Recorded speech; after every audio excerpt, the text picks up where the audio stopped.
Hello YouTube, this is Ben Gessel. This is gonna be one of those star ceiling videos. I might go out hiking tonight, maybe. We'll see. But I have the day off tomorrow, which is gonna be awesome to get a lot of stuff done, including some serious YouTube videos, hopefully. But for this video, I'm talking a little bit about something I've talked about quite a bit in the past, but I'm gonna add in another element as well. But if you guys are curious, there's a website called, so look up www.aaia.ca.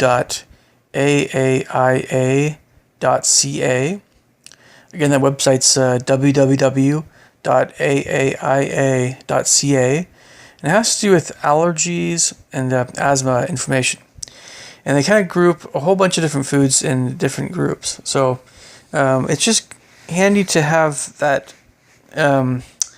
website available, with you if you have any allergies to different foods or know someone that does. And it's always good to go to a doctor, of course, if it's something that's more serious. But so for this video, again, I'm going to talk a little bit about. Sorry, I'm just gonna kind of get a little bit different. So. I'm just going to go through, hopefully, some things that maybe I haven't gone through as much before. Some things, maybe. But I'm going to go kind of through this by type of food a little bit. And how much I, right now, currently tend to eat different types of, basically plant foods. And I'll talk a little bit about, again, their importance, at least for me, and some things to consider as well. And okay, so here we go. So probably one of the most valuable plant foods, or plant families, I think for me, is Rosaceae. This might be the CAs. I'd have to go back and check. There's kingdom, phyla, order, class, family, family.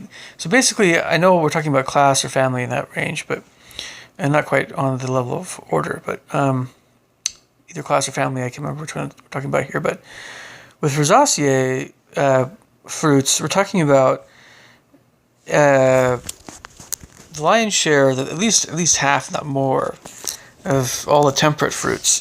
So of course, for you guys living in the tropics, I do apologize. This is kind of, again, more temperate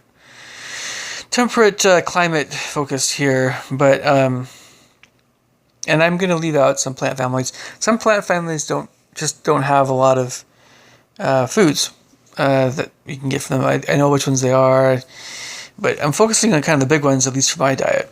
But I will mention, I might mention some of the other ones maybe. But Rosaceae covers apples and peaches and plums and pears and cherries and raspberries and strawberries and blackberries and I mean, just a whole bunch of different fruits. So, I mean, with the Rosaceae family, I definitely have a lot of these guys. On average, probably 1 to 2 servings on average, probably a day. It goes way up in the summer, of course, because of berries. At least to 3 or 4, 5 or 6 servings sometimes even. I mean, just sometimes they have a whole bunch of berries and stuff in the summer. But yeah, I mean, I tried. Rosaceae is a huge priority. It's really healthy for you. It's really good. Of course, it's really tasty, and especially in the case with apples, they're pretty affordable still, as well as plums aren't so bad. Again, I recommend getting plums at PCC Natural Markets if you live in the Seattle area. They're really, really good. But plums are often not so great in conventional grocery stores, so I understand. But nectarines are a really good bet. But Rosaceae, I think, for a lot of you guys in the temperate zones of the world, and maybe sometimes farther south, because apples are pretty robust, and they can grow a lot of different places in the mountains and things. But warmer climates. But I think, rosacea, especially apples and things, should always be something to consider getting. Quercetin, that sort of thing. Sorry about that. So, quercetin, Vitaceae, grapes, have been a big favorite of mine recently. I've been getting a lot of these guys. They just, right now is a good time to get them, like August, especially September. And I get sometimes easily a few servings, sometimes a day of Vitaceae. So rosacea and Vitaceae are factoring in very heavily right now to my diet. Rutaceae in the past in general has been huge. Not so much recently. It might go up. It'll probably go up in the winter a little bit, but that's one of the tastier oranges and all the citrus. I've been getting limes, of course. Limes are exception, but not so much. Other than limes, not so much Rutaceae recently. But yeah, I mean, in the wintertime, definitely go for those oranges and things and grapefruit. I've been kind of eating some allium, some onions. I mean, certainly a lot of garlic powder, like every day. I always have a little bit of garlic powder with any meat. But not so much asparagus. Asparagus might come down the road quite a ways. I tend to get, asparagus. They don't have golden time to get asparagus is in the spring. Asparagus is kind of an occasional thing, really. But allium basically is like kind of, for me, it's like a few servings a week, really. It should be more often, but it's just pretty potent stuff. But of course, the garlic powder probably helps a little bit. And I get chives and things like that too. So Brassicaceae is a huge part of my diet. Other than Rosaceae and Vitaceae right now, and a little bit of allium, I'm definitely getting a lot of this stuff. And broccoli is the big one. But there's all kinds of other vegetables I get from this group. It's like the mustard family, So that's a big part of my diet. A pretty hefty part. At least 1 or 2 servings a day. Tuna pods, it's kind of like with spinach, Swiss chard, beets, that sort of thing.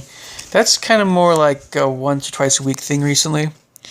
It depends. But I get some of that stuff in there. Now, of course, I still have a fair amount of poultry, red meat, and fish. My goal, right, at least, I'm going to try to get this next shopping trip. I don't know, it's going to be about a week or so. I'm going to try to get a bit more fish and maybe some canned stuff. It depends on where I go. But I'll get all 3 of those types. But I really do like, again, PCC Natural Markets, turkey and lamb. Oh, yeah. But especially the turkey is so cheap and high quality. PCC Natural Markets lamb, it's good too, but just if you're going to PCC Natural Markets, get the turkey and get the grapes. All right, turkey and grapes. Those 2 things. But they're still going to factor in pretty heavily, but I'm going to try to get a little bit more fish and maybe focus on cod and canned tuna to save some money if possible. But I know, anyway. So I have not been having very much avocados recently. It's just, if I get a good few avocados, good few of them, I'm like, I love avocados. But if I get some weird ones, I'm just like, no. And then I go on an anti-avocado diet for a while. Now, I watched a video by a German guy about avocados recently that was not super, was not very complimentary to avocados. Or actually, I'll put it this way, Canada-made avocados look like they were ruining environments and things. And I don't know, you make up your own mind there. It's kind of a computer animated type of video. Well done, of course. A lot of, probably put some time into this guy, but yeah, it's something that kind of makes you think twice about getting avocados all the time. If it's taking up all this water, I don't know.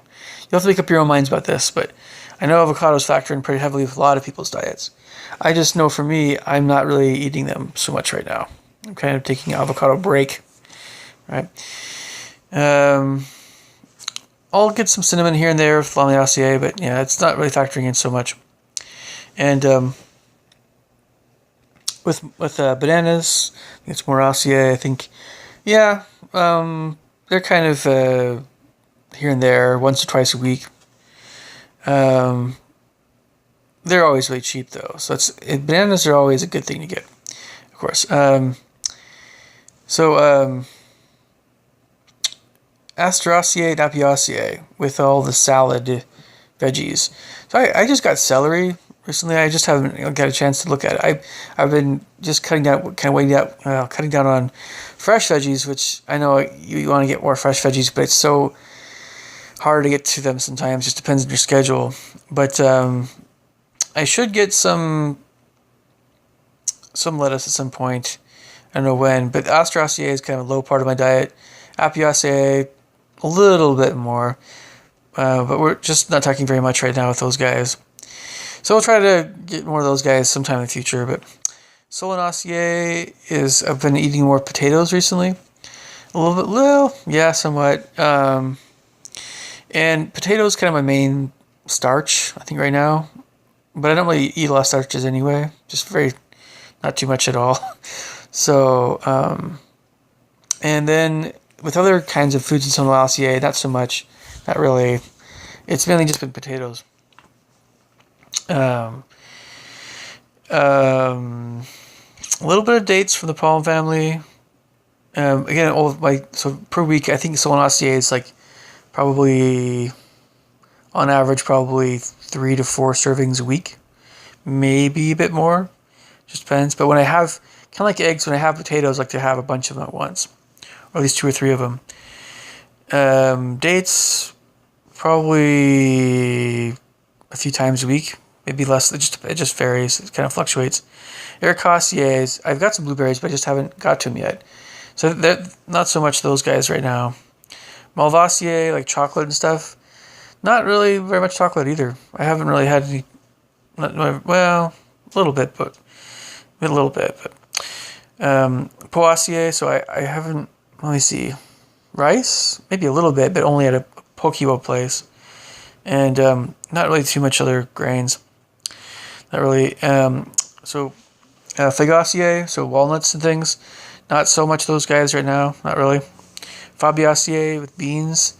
Yeah, a little bit, but again, more in the form of green beans, really. I don't know if it counts again. I think it does, but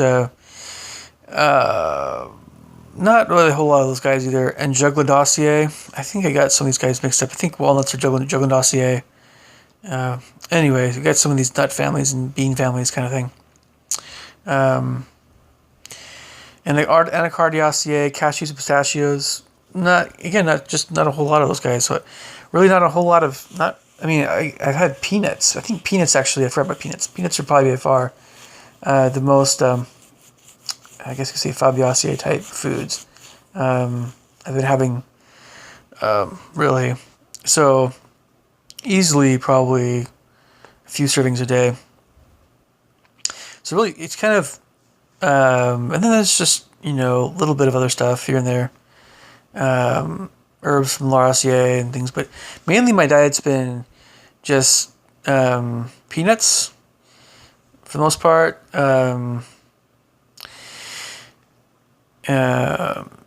Some fish here and there. Little bit of white rice, just a little bit. A little bit of dates. Some potato. And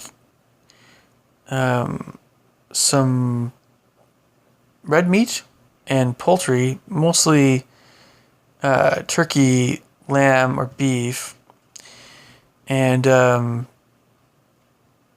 little bit of bananas, a lot of brassicaceae, especially broccoli, some chinopods, some onion and garlic, and then quite a bit of rosaceae and vitaceae. So what else do I want to mention in this video before we're done? Well, I think it's good to learn all these plant families. Again, I haven't mentioned this before, probably before in another video. But